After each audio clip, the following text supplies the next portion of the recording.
तुम्हें भी thank you कहना चाहती हूँ, क्योंकि अगर तुम मेरे साथ नहीं होते तो मैं इतना बड़ा काम कभी नहीं कर पाती। तुम्हारे अंदर और कौन कौन सी खूबियां छुपी हैं आप? मुझे तो पता ही नहीं था कि तुम आर्मी के लोगों के साथ इतनी अच्छी तरह से काम कर लेते हो। तभी दीपिका की नजर अमरिंदर की तरफ गई और उसे देखते ही उसने रणबीर के कानों में कुछ कहा। अब मुझे समझ में आ रहा है कि तुम्हारा छोटा भाई आर्मी में इतने बड़े पद पर कैसे पहुंच गया। मुझे तो पूरा भरोसा है कि उसने जो भी कुछ सीखा सब कुछ तुमसे ही सीखा है। क्यों, मैं सही कह रही हूँ ना? दीपिका की बातें सुनकर रणबीर हंसने लगा। दीपिका के होठों को चूमते हुए उसने कहा, ऐसी बात नहीं है, यहाँ पर जो भी कुछ हुआ है वो सब तुम्हारी वजह से हुआ है। अगर तुमने अपनी तरफ से इतना काम नहीं किया होता तो ये बिल्कुल भी पॉसिबल नहीं था। इसलिए मुझे तुम्हारे ऊपर प्राउड है कि तुम मेरी बीबी हो। अमरिंदर ने भी रणबीर की बातों में हाँ मिलाते हुए कहा, हाँ दीपिका जी, भैया बिल्कुल सही कह रहे हैं। ये सब आपकी मदद के बिना पॉसिबल नहीं था। अगर आप नहीं होती तो हमें तो पता भी नहीं चलता कि उनका ठिकाना कहाँ पर है। तब तक राष्ट्रपति का बेटा बेंजामिन भी वहां पर आ गया था। दीपिका के पास आया और कहा कि मैं भी आपको तहे दिल से शुक्रिया करना चाहता हूँ। अगर भविष्य में आपको किसी भी चीज़ की जरूरत पड़े तो आप मुझे बिना झिझक के बता सकती हैं। मैं आपकी मदद के लिए हमेशा तैयार रहूँगा। आपने यहाँ पर जो भी कुछ किया है वो तो कोई अपनों के लिए भी नहीं करता, पर आपने इस बात को साबित कर दिया कि इस दुनिया में इंसानियत अभी जिंदा है। मैं इस देश का नागरिक हूँ, पर मुझे इतना तक पता नहीं था कि यहाँ पर मेरे अपने नागरिकों के साथ क्या हो रहा था। अगर आप यहाँ पर नहीं आती तो पता नहीं ये लोग कब तक ऐसे ही घुट घुट के मरते रहते। इसलिए मैं सदा आपका आभारी रहूंगा। बेंजामिन रणबीर और अमरिंदर को भी मदद करने के लिए धन्यवाद देने लगा। उसे अच्छी तरह से पता था कि अगर ये दोनों यहाँ पर नहीं होते तो ये काम भी पॉसिबल नहीं था। इससे अगर किसी को फायदा होना है तो बेंजामिन को ही होना है, और वो ये बात अच्छी तरह से समझता था। तभी दीपिका ने कहा, मुझे आपसे कुछ कहना है। बेंजामिन ने कहा, बताइए। दीपिका ने कहा, मुझे आपसे एक चीज की जरूरत है।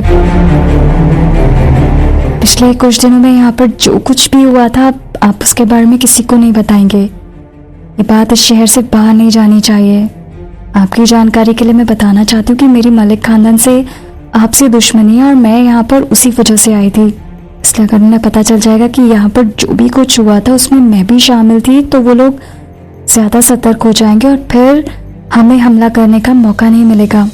इसलिए ये खबर शहर के इस हिस्से से बाहर नहीं जानी चाहिए। मुझे पता है कि मैंने आपसे कुछ ज़्यादा ही मांग लिया, पर आपको अगली बार राष्ट्रपति के लिए चुनाव भी लड़ना है और ये मुद्दा आपको बहुत फ़ायदा पहुंचा सकता है। फिर मैं आपसे वादा करती हूँ कि जब बिजनेस कॉन्फ्रेंस ख़त्म हो जाएगी तब तक मैं अपना काम पूरा कर लूँगी। उसके बाद आप जिससे चाहे इसके बारे में बता सकते हैं। बेंजामिन दीपिका की बात अच्छी तरह से समझता था। फिर मुस्कुराने लगा और कहा कि मैं समझ रहा हूँ कि आप क्या कहने की कोशिश कर रही हैं। मुझे ये भी पता है कि मलिक खानदान ने आपके साथ कुछ गलत किया था और आप उसी के लिए बदला लेना चाहती हैं।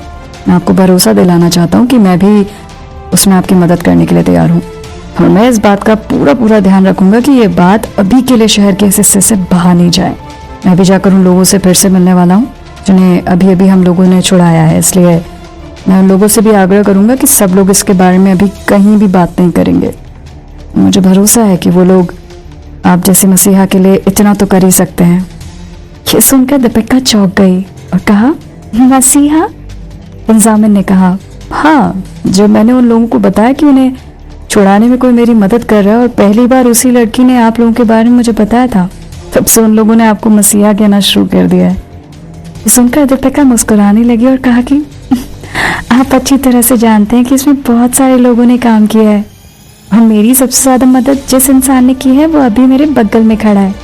इतना कहकर वो रणबीर की आंखों में देखने लगी और उसका हाथ पकड़कर उसे ऐसे निहारने लगी जैसे दीपिका उसे पहली बार देख रही थी। उसके मन में फिर से तरह तरह के उल्टे सीधे ख्याल आने लगे थे। उसके मुंह में अचानक ही पानी आने लगा था, पर तभी उसने अपने आप को डांटते हुए कहा, पता नहीं दीपिका तुम्हें क्या हो जाता है, जब देखो तो कुछ ना कुछ उल्टा सीधा सोचती रहती हो। कम से कम इस बात का तो ख्याल रखो कि तुम अभी रणबीर के साथ अकेली नहीं हो। ये बात सही है कि वो तुम्हारा पति है, पर सब काम खुले में नहीं किए जा सकते, स्टूपिड। इसलिए अगली बार से इस बात का ध्यान रखना। दीपिका अपना ध्यान भटकाने की कोशिश करने लगी और फिर से बेंजामिन से उसने कहा, इसमें सभी लोगों ने मिलकर काम किया, इसलिए सभी लोग धन्यवाद के पात्र हैं। रणबीर चाहता था कि अगर दीपिका को कोई ना देखे तो ज्यादा अच्छा रहेगा। उसे पता है कि उनके दुश्मन अभी भी उनकी पहुंच से बाहर हैं, इसलिए ये बेहतर होगा कि दीपिका अभी उनकी नजरों से बचकर रहे, क्योंकि मलिक खानदान के लोग तो यही सोचते हैं कि वो बहुत साल पहले मर चुकी है।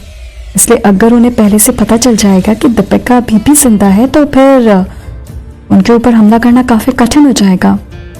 दीपिका की इस बात को सुनकर बेंजामिन ने कहा, अभी के लिए मैंने यहाँ की आर्मी को अपने कब्जे में ले लिया है और मेरे कुछ आदमी अभी भी उस ठिकाने को निगरानी कर रहे हैं। मैं नहीं चाहता कि कोई भी वहां से जिंदा निकलकर भाग जाए, नहीं तो फिर आपके लिए समस्या खड़ी हो जाएगी। ये सुनकर दीपिका मुस्कुराने लगी और कहा, मुझे नहीं लगता कि वहां पर कोई जिंदा बचा होगा। धमाका बहुत तेज था, इसलिए वहां पर मौजूद सभी आतंकवादियों की मौत हो गई होगी। मैं आखिरी समय तक सीसीटीवी कैमरे के थ्रू ये सब देख रही थी। ये बात सही है कि 5वें माले पर कोई बम नहीं था, पर आखिर में वहां पर आग लग गई थी, इसलिए वहां भी कुछ जिंदा बचा नहीं होगा। मैं तब तक सब कुछ देख रही थी जब तक सारे कैमरास पूरी तरह से बंद नहीं हो गए थे, इसलिए मुझे नहीं लगता कि अब वहां से कोई भी जिंदा बचकर बाहर निकलने वाला है। बेंजामिन ने कहा, 6ठे माले के बारे में आप क्या सोचते हैं? दीपिका ने उसे भरोसा दिलाते हुए कहा कि आपको उसकी चिंता करने की कोई जरूरत नहीं है। वहां का सिक्योरिटी सिस्टम बहुत ही अच्छा था, इसलिए मैंने उस जगह को पूरी तरह से बंद कर दिया था। अगर वहां पर कोई जिंदा बचा भी होगा तो जाकर भी वो बाहर नहीं आ पाएगा। तभी दीपिका को एहसास हुआ कि रणबीर उसके कंधों को सहला रहा था। थकान दीपिका के चेहरे पर साफ दिखाई दे रही थी, इसलिए रणबीर ने कहा, दीपिका तुम्हें अभी के लिए आराम करना चाहिए, इन सब के बारे में हम बाद में भी बात कर सकते हैं। इतना कहते ही रणबीर ने उसे अपनी गोद में उठा लिया और बिल्डिंग के अंदर जाने लगा। दीपिका इशारों ही इशारों में उसे कहने की कोशिश करी थी कि तुम क्या कर रही हो, सब लोग हमें देख रहे हैं। पर रणबीर को इन सब बातों से कोई फर्क नहीं पड़ने वाला था। वो दीपिका को लेकर सीधा बेडरूम की तरफ चला गया। दीपिका ने भी मनी मन सोचा कि मुझे भी इन सब के बारे में सोचना बंद कर देना चाहिए। उसने भी रणबीर को कस कर पकड़ लिया और कहा, रणबीर यहाँ से जाने से पहले मैं उस विकलांग आदमी और उन 2 कुत्तों से मिलना चाहती हूँ जो मेरे साथ यहाँ पर आए थे। रणबीर ने कहा, हाँ तुम उनसे जब चाहो मिल सकते हो, पर अभी के लिए तुम्हें आराम करना चाहिए क्योंकि तुम्हारी तबीयत ठीक नहीं है और काफी टाइम से तुम ठीक से सोए भी नहीं हो। अगले दिन दोपहर के समय दीपिका दोपहर तक सो रही थी। जब उसकी नींद खुली तो उसे बहुत अच्छा सा महसूस हो रहा था। वो अपने हाथ पैर फैलाकर जमाइयां लेने लगी। अगले दिन दोपहर के समय दीपिका दोपहर तक सो रही थी। जब उसकी नींद खुली तो उसे बहुत ही अच्छा महसूस हो रहा था। वो अपने हाथ पैर फैलाकर जमाई लेने लगी। उसे एहसास हुआ कि रणबीर भी उसके बगल में सोया हुआ था, इसलिए वो फिर से उसकी बाहों में समा गई। रणबीर ने धीरे से उसके कानों में कहा, आज हमारे पास कोई भी काम नहीं है, इसलिए तुम जितना चाहे सो सकती हो।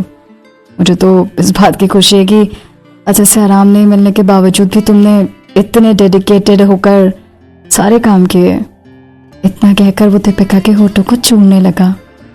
जब से उसे जंगल से लेकर आया था तब से वो ठीक से सोई नहीं थी। शायद उसके मन में अभी भी डर बैठा हुआ था कि जब वो सोती थी तो नींद में बात करती रहती थी। कहती थी कि प्लीज रणबीर मुझे आकर जल्दी से ले जाओ, मैं तुम्हारे बिना एक पल भी जिंदा नहीं रह पाऊंगी। कभी कभी तो बुरे सपनों की वजह से उसकी नींद खुल जाती थी और बड़ी मशक्कत के बाद रणबीर उसे शांत कर पाता था। तो ये बात अच्छी तरह से जानता था कि दीपिका को नींद की प्रॉब्लम है। उसे समय समय पर बुरे बुरे सपने भी आते रहते हैं, इसलिए वो जब भी उसके साथ सोता था तो उसे अपनी बाहों में लेकर सोता था, ताकि उसे इस बात का एहसास ना हो कि वो इस दुनिया में अकेली है और उसका कोई नहीं है। काफी हद तक ये प्रॉब्लम अब ठीक हो गई थी, पर जब वो 4 दिनों तक इस शहर में गायब रही तो नींद की समस्या फिर से आने लगी थी। पर आज वो बड़े सुकून से सो रही थी, इसलिए रणबीर मनी मन इस बात से खुश था। दीपिका ने कहा, अच्छा तुम क्या सोच रहे हो कि मैं आज फिर से नींद में तुम्हें परेशान करी थी? ये सुनकर रणबीर मुस्कुराने लगा और कहा, उसे परेशान करना नहीं कहते, और मैं तुम्हें बताना चाहता हूँ कि मुझे तुम्हारा देखभाल करना अच्छा लगता है। तुम्हारी छोटी छोटी ज़रूरतों को पूरा करना चाहता हूँ। मुझे पता है कि पैसे से तुम्हें खुशी नहीं मिलती है, इसलिए मैं तुम्हें उन चीज़ों को देना चाहता हूँ जिन्हें पैसे से नहीं खरीदा जा सकता। इसलिए तुम ऐसे सोचना बंद करो कि अगर तुम्हें कोई बुरा सपना आता है तो उससे मुझे प्रॉब्लम होती है। इतना कहकर रणबीर ने टेबल पर से एक दवाई उठाई और दीपिका की आंखों में लगाने लगा। वो अपनी आंखें बंद करके आराम से लेटी हुई थी। तभी उसे अपने होठों पर गीलेपन का एहसास होने लगा। पहले तो वो चौंक गई कि ये क्या हो रहा है, पर उसे ये समझते देर नहीं लगी कि रणबीर उसके होठों को चूम रहा था। उसने कहा कि तुम क्या करने की कोशिश कर रहे हो? मेरी आंखों में दवाई लगाने के बहाने तुम। अच्छा बताओ तुम्हारे मन में अब क्या कुछ चल रहा है? रणवीर ने हंसते हुए कहा कि मैं जो कुछ भी कर रहा हूँ तुम मुझे करने दो। हाँ, तुम्हें बीच में कुछ भी कहने की जरूरत नहीं है। तुम्हें बाद में पता चलेगा कि इससे तुम्हें क्या फायदा होने वाला है। मैं तो बस तुम्हें अच्छा महसूस कराना चाहता हूँ, इसलिए अभी तुम किसी भी चीज के लिए मना मत करो। अभी दीपिका के दिल ने उसे कहा, तुम पिछले कुछ दिनों से यही तो सोच रही थी, और अब जब रणवीर कुछ करना चाहता है तो तुम मना कर रही हो। आखिर तुम चाहती क्या हो? पहले तुम ना अपने मन में डिसाइड कर लो कि तुम करना क्या चाहती हो। तड़पता है क्यों, धड़कता है क्यों, ये जाने न मैं न तू। कैसा ये दिल का कनेक्शन है तुझसे हुआ,